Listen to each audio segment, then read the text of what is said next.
Women and men of the 515 at AMS. I hope this week's Howzit video finds you doing well. One of those things that we've talked a lot about and we've been discussing recently here at the wing staff level is how do we improve ourselves as an organization.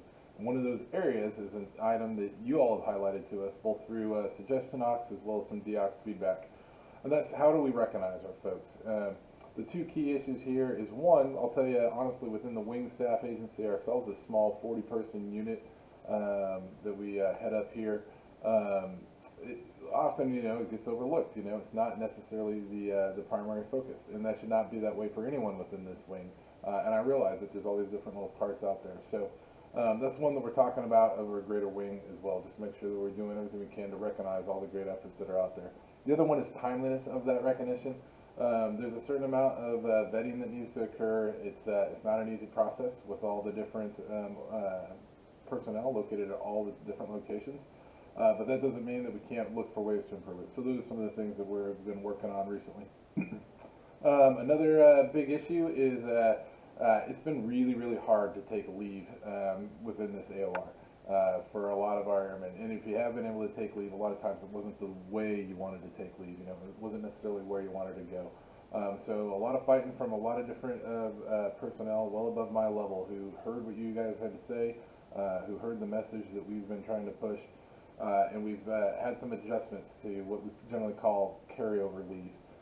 So your leadership has the details. The memo's been signed by the SecDef and is out there. But the big picture is going to be able to carry over all the way through the end of the fiscal year 2024, so September of 2024, up to 120 days.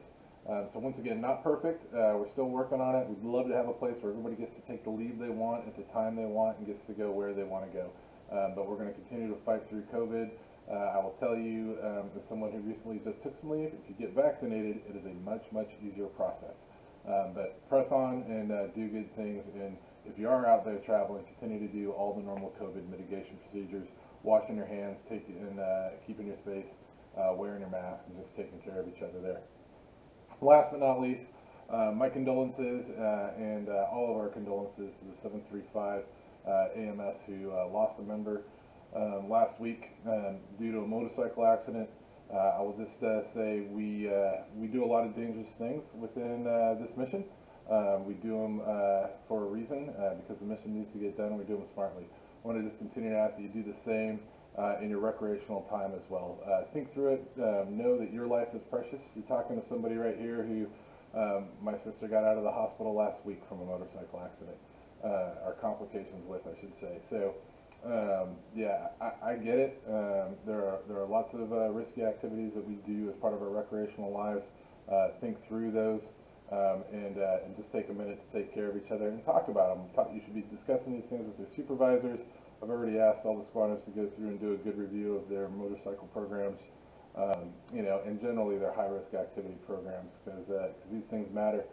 You are respected and you are valued. And just know that we want you to go out, have some fun, but also do so in a smart way and come back safe.